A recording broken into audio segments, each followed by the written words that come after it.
जय Shri Krishna friends, welcome to Harimukund. आइए आज श्रीमद् भागवत पुराण के छठे स्कंद का 18वां अध्याय शुरू करते हैं। इसमें अदिति और दिति की संतानों की तथा मरुदगणों की उत्पत्ति का वर्णन किया गया है। श्री सुखदेव जी कहते हैं, परीक्षित, सविता की पत्नी प्रश्नि के गर्भ से 8 संतानें हुईं। सावित्री, व्याहयती, त्रयी, अग्निहोत्र, पशु, सोम, चातुर्मास्य और पंच महायज्ञ। भग की पत्नी सिद्धि ने महिमा, विभु और प्रभु ये 3 पुत्र और आशीष नाम की एक कन्या उत्पन्न की। वह कन्या बड़ी सुंदर और सदाचारणी थी। धाता की 4 पत्नियां थीं, कुहू, सिनी वाली, राका और अनुमति। उनसे क्रमशः साय, दश, प्रातः और पूर्णमास ये 4 पुत्र हुए। धाता के छोटे भाई का नाम था विधाता, उनकी पत्नी क्रिया थी। उससे पुरुष्य नाम के 5 अग्नियों की उत्पत्ति हुई। वरुण जी की पत्नी का नाम चर्षणी था। उससे भृगु जी ने पुनः जन्म ग्रहण किया। इसके पहले वे ब्रह्मा जी के पुत्र थे। महायोगी वाल्मीकि जी भी वरुण के पुत्र थे। वाल्मीकि से पैदा होने के कारण ही उनका नाम वाल्मीकि पड़ गया था। मित्र और वरुण ने अपने वीर्य को घड़े में रख दिया था। उससे मुनिवर अगस्त्य और वशिष्ठ जी का जन्म हुआ। मित्र की पत्नी थी रेवती। उसके 3 पुत्र हुए, उत्सर्ग, अरिष्ट और पिप्पल। प्रिय परीक्षित, देवराज इंद्र की पत्नी थी पुलोमा नंदिनी शची। उनसे हमने सुना है उन्होंने 3 पुत्र उत्पन्न किए, जयंत, ऋषभ और मीढ़वान। स्वयं भगवान विष्णु ही माया से वामन के रूप में अवतीर्ण हुए थे। उन्होंने 3 पग पृथ्वी मांगकर तीनों लोक नाप लिए थे। उनकी पत्नी का नाम था कीर्ति। उससे बृहच्छलोक नामक पुत्र हुआ। उसके सौभग आदि कई संतानें हुईं। प्रिय परीक्षित, अब मैं कश्यप जी की दूसरी पत्नी दिति से उत्पन्न होने वाली उस संतान परंपरा का वर्णन सुनाता हूँ, जिसमें भगवान के प्यारे भक्त श्री प्रहलाद जी और बलि का जन्म हुआ। दिति के दैत्य और दानवों के वंदनीय 2 ही पुत्र हुए, हिरण्यकश्यप और हिरण्याक्ष। इनकी संक्षिप्त कथा मैं तुम्हें सुना चुका हूँ। हिरण्यकश्यप की पत्नी दानवी कयादु थी। उसके पिता जंभ ने उसका विवाह हिरण्यकश्यप से करा दिया था। कयादु के 4 पुत्र हुए, संहलाद, अनुहलाद, हलाद और प्रहलाद। इनकी सिंहिका नाम की एक बहन भी थी। उसका विवाह विप्रचित्ति नामक दानव से हुआ। उससे राहु नामक पुत्र की उत्पत्ति हुई। यह वही राहु है जिसका सिर अमृतपान के समय मोहिनी रूपधारी भगवान ने चक्र से काट लिया था। संहलाद की पत्नी थी कृति। उससे पंचजन नामक पुत्र उत्पन्न हुआ। हलाद की पत्नी थी धमनी। उसके 2 पुत्र हुए, वातापी और इलवल। इस इलवल ने ही महर्षि अगस्त्य के आतिथ्य के समय वातापी को पकाकर उन्हें खिला दिया था। अनुहलाद की पत्नी सुमर्या थी। उसके 2 पुत्र हुए, वाष्कल और महिषासुर। प्रहलाद का पुत्र था विरोचन। उसकी पत्नी देवी के गर्भ से दैत्यराज बलि का जन्म हुआ। बलि की पत्नी का नाम अशना था। उससे बाण आदि 100 पुत्र हुए। दैत्यराज बलि की महिमा गान करने योग्य है, उसे मैं आगे सुनाऊंगा। बलि का पुत्र बाणासुर भगवान शंकर की आराधना करके उनके गणों का मुखिया बन गया। आज भी भगवान शंकर उसके नगर की रक्षा करने के लिए उसके पास ही रहते हैं। दिति के हिरण्यकश्यप और हिरण्याक्ष के अतिरिक्त 49 पुत्र और थे। उन्हें मरुदगण कहते हैं। वे सब निसंतान रहे। देवराज इंद्र ने उन्हें अपने ही समान देवता बना लिया।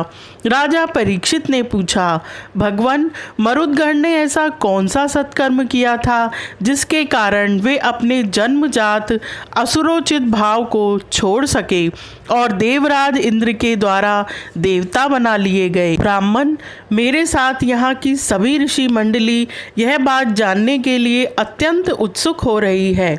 अतः आप कृपा करके विस्तार से वह रहस्य बतलाइए। सूत जी कहते हैं, शौनक जी, राजा परीक्षित का प्रश्न थोड़े शब्दों में बड़ा सारगर्भित था। उन्होंने बड़े आदर से पूछा भी था, इसलिए सर्वज्ञ श्री सुखदेव जी महाराज ने बड़े ही प्रसन्न चित्त से उनका अभिनंदन करके यूँ कहा। श्री सुखदेव जी कहने लगे, परीक्षित, भगवान विष्णु ने इंद्र का पक्ष लेकर दिति के दोनों पुत्र हिरण्यकश्यप और हिरण्याक्ष को मार डाला। अतः दिति शोक की आग से उद्दीप्त क्रोध से जलकर इस प्रकार सोचने लगी, सचमुच इंद्र बड़ा विषयी, क्रूर और निर्दयी है। हे राम, उसने अपने भाइयों को ही मरवा डाला। वह दिन कब होगा जब मैं भी उस पापी को मरवाकर आराम से सोऊंगी। लोग राजाओं के, देवताओं के शरीर को प्रभु कहकर पुकारते हैं, परंतु एक दिन वह कीड़ा, विष्ठा या राख का ढेर हो जाता है। इसके लिए जो दूसरे प्राणियों को सताता है, उसे अपने सच्चे स्वार्थ या परमार्थ का पता नहीं है, क्योंकि इससे तो नरक में जाना पड़ेगा। मैं समझती हूँ इंद्र अपने शरीर को नित्य मानकर मतवाला हो रहा है, उसे अपने विनाश का पता ही नहीं है। अब मैं वह उपाय करूँगी जिससे मुझे ऐसा पुत्र प्राप्त हो जो इंद्र का घमंड चूर चूर कर दे। दिति अपने मन में ऐसा विचार करके सेवा, शुश्रा, विनय, प्रेम और जितेंद्रियता आदि के द्वारा निरंतर अपने पतिदेव कश्यप जी को प्रसन्न रखने लगी।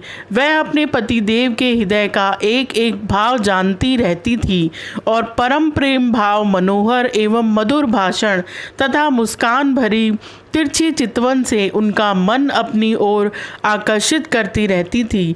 कश्यप जी महाराज बड़े विद्वान और विचारवान होने पर भी चतुर्दिति की सेवा से मोहित हो गए और उन्होंने विवश होकर यह स्वीकार कर लिया कि मैं तुम्हारी इच्छा पूर्ण करूंगा। दिति ने भगवान कश्यप की बड़ी सेवा की, इससे वे उस पर बहुत ही प्रसन्न हुए। उन्होंने दिति का अभिनंदन करते हुए उससे मुस्कुराकर कहा। कश्यप जी ने कहा, प्रिय, मैं तुम पर प्रसन्न हूँ, तुम्हारी जो इच्छा हो मुझसे मांग लो। दिति ने कहा, ब्राह्मण, इंद्र ने विष्णु के हाथों मेरे 2 पुत्र मरवाकर मुझे निपुति बना दिया है, इसलिए यदि आप मुझे मुँह मांगा वर देना चाहते हैं तो कृपा करके एक ऐसा अमर पुत्र दीजिए जो इंद्र को मार डाले। कश्यप जी बोले, कल्याणी, यदि तुम मेरे बतलाए हुए व्रत का 1 वर्ष तक विधि पूर्वक पालन करोगी तो तुम्हें इंद्र को मारने वाला पुत्र प्राप्त होगा, परंतु यदि किसी प्रकार नियमों में त्रुटि हो गई तो वह देवताओं का मित्र बन जाएगा। दिति ने कहा, ब्राह्मण, मैं उस व्रत का पालन करूंगी। आप बतलाइए कि मुझे क्या क्या करना चाहिए, कौन कौन से काम छोड़ देने चाहिए और कौन से काम ऐसे हैं जिनसे व्रत भंग नहीं होता।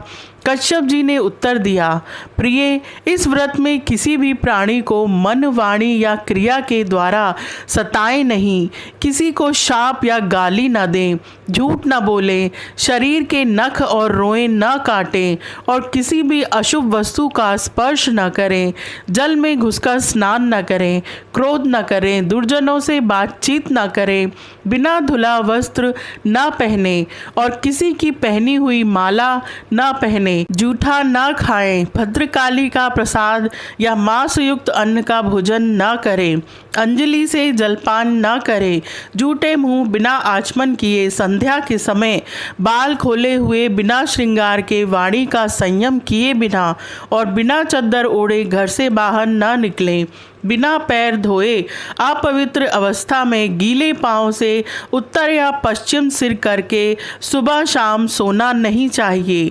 इस प्रकार इन निषिद्ध कर्मों का त्याग करके सर्वदा पवित्र रहे, धुला वस्त्र धारण करे और सभी सौभाग्य के चिन्हों से सुसज्जित रहे। प्रातःकाल कलेवा करने के पहले ही गाय, ब्राह्मण, लक्ष्मी जी और भगवान नारायण की पूजा करें। इसके बाद पुष्पमाला, चंदन आदि सुगंध द्रव्य, नैवेद्य और आभूषण आदि से सुहागिनी स्त्रियों की पूजा करें तथा पति की पूजा करके उसकी सेवा में संलग्न रहें और यह भावना करती रहें कि पति का तेज मेरी कोख में स्थित है। प्रिय, इस व्रत का नाम पुंसवन है। यदि 1 वर्ष तक तुम इसे बिना किसी त्रुटि के पालन कर सकोगी तो तुम्हारी कोख से इंद्रघाती पुत्र उत्पन्न होगा। दिति बड़ी मनस्विनी और दृढ़ निश्चय वाली थी। उसने बहुत ठीक कहकर उनकी आज्ञा स्वीकार कर ली। उनका बतलाया हुआ व्रत धारण करके अनायास ही नियमों का पालन करने लगी। देवराज इंद्र अपनी मौसी दिति का अभिप्राय जान बड़ी बुद्धिमानी से अपना वेश बदलकर दिति के आश्रम पर आए और उसकी सेवा करने लगे। वे दिति के लिए प्रतिदिन समय समय पर वन से फूल, फल, कंदमूल, समिधा, कुछ पत्ते, दूब, मिट्टी और जल लाकर उसकी सेवा में समर्पित करते। जिस प्रकार बहेलिया हिरन को मारने के लिए हिन्नी की सी सूरत बनाकर उसके पास जाता है, वैसे ही देवराज इंद्र भी कपट वेश धारण करके व्रत परायणा दिति के व्रत पालन की त्रुटि पकड़ने के लिए उसकी सेवा करने लगे। सर्वदा पैनी दृष्टि रखने पर भी उन्हें उसके व्रत में किसी प्रकार की त्रुटि न मिली और वे पूर्ववत उसकी सेवा टहल में लगे रहे। अब तो इंद्र को बड़ी चिंता हुई। वे सोचने लगे, मैं ऐसा कौन सा उपाय करूं जिससे मेरा कल्याण हो। दिति व्रत के नियमों का पालन करते करते बहुत दुर्बल हो गई थी। विधाता ने भी उसे मोह में डाल दिया। इसलिए एक दिन संध्या के समय जूठे मुंह बिना आचमन किए और बिना पैर धोए ही वह सो गई। योगेश्वर इंद्र ने देखा कि यह अच्छा अवसर हाथ लगा। वे योग बल से झटपट सोई हुई दिति के गर्भ में प्रवेश कर गए। उन्होंने वहां जाकर सोने के समान चमकते हुए गर्भ के वज्र के द्वारा 7 टुकड़े कर दिए। जब वह गर्भ रोने लगा तब उन्होंने मत रो यह कहकर 7 टुकड़ों में से एक एक के और भी 7 टुकड़े कर दिए। जब इंद्र उनके टुकड़े टुकड़े करने लगे तब उन सबों ने हाथ जोड़कर इंद्र से कहा, देवराज तुम हमें क्यों मार रहे हो? हम तो तुम्हारे भाई मरुदगण हैं। तब इंद्र ने अपने भावी अनन्य प्रेमी पार्षद मरुदगण से कहा, अच्छी बात है, तुम लोग मेरे भाई हो, अब मत डरो। जैसे अश्वत्थामा के ब्रह्मास्त्र से तुम्हारा कुछ भी अनिष्ट नहीं हुआ, वैसे ही भगवान श्रीहरि की कृपा से दिति का वह गर्भ वज्र के द्वारा टुकड़े टुकड़े होने पर भी मरा नहीं। इसमें तनिक भी आश्चर्य की बात नहीं है, क्योंकि जो मनुष्य एक बार भी आदि पुरुष भगवान नारायण की आराधना कर लेता है वह उनकी समानता प्राप्त कर लेता है। फिर दिति ने तो कुछ ही दिन कम 1 वर्ष तक भगवान की आराधना की थी। अब वे 49 मरुदगण इंद्र के साथ मिलकर 50 हो गए। इंद्र ने भी सौतेली माता के पुत्रों के साथ शत्रु भाव न रखकर उन्हें सोमपाई देवता बना लिया।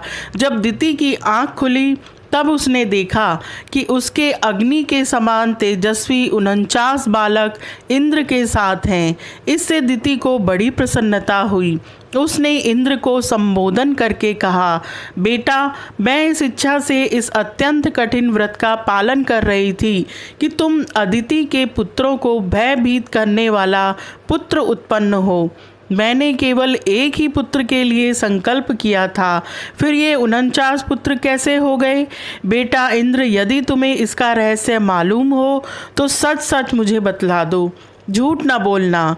इंद्र ने कहा, माता, मुझे इस बात का पता चल गया था कि तुम किस उद्देश्य से व्रत कर रही हो, इसलिए अपना स्वार्थ सिद्ध करने के उद्देश्य से मैं स्वर्ग छोड़कर तुम्हारे पास आया। मेरे मन में तनिक भी धर्म भावना नहीं थी। इसी से तुम्हारे व्रत में त्रुटि होते ही मैंने उस गर्भ के टुकड़े टुकड़े कर दिए। पहले मैंने उसके 7 टुकड़े किए थे, तब वे 7 टुकड़े 7 बालक बन गए। इसके बाद मैंने फिर एक एक के 7 टुकड़े कर दिए, तब भी वे न मरे बल्कि 49 हो गए। यह परम आश्चर्यमयी घटना देखकर मैंने ऐसा निश्चय किया कि परम पुरुष भगवान की उपासना की यह कोई स्वाभाविक सिद्धि है। जो लोग निष्काम भाव से भगवान की आराधना करते हैं और दूसरी वस्तुओं की तो बात ही क्या, मोक्ष की भी इच्छा नहीं करते, वे ही अपने स्वार्थ और परमार्थ में निपुण हैं। भगवान जगदीश्वर सबके आराध्य देव और अपने आत्मा ही हैं। वे प्रसन्न होकर अपने आप तक का दान कर देते हैं। भला ऐसा कौन बुद्धिमान है जो उनकी आराधना करके विषय भोगों का वरदान मांगे। माताजी, यह विषय भोग तो नरक में भी मिल सकते हैं। मेरी स्नेहमयी जननी, तुम सब प्रकार मेरी पूज्या हो। मैंने मूर्खतावश बड़ी दुष्टता का काम किया है। तुम मेरे अपराध को क्षमा कर दो। यह बड़े सौभाग्य की बात है कि तुम्हारा गर्भ खंड खंड हो जाने से एक प्रकार मर जाने पर भी फिर से जीवित हो गया। श्री सुखदेव जी कहते हैं, परीक्षित दिति देवराज इंद्र के शुद्ध भाव से संतुष्ट हो गई। उससे आज्ञा लेकर देवराज इंद्र ने मरुदगणों के साथ उसे नमस्कार किया और स्वर्ग चले गए। यह अध्याय यहीं समाप्त होता है। आज के लिए इतना ही। Please like, share and subscribe my channel. Thank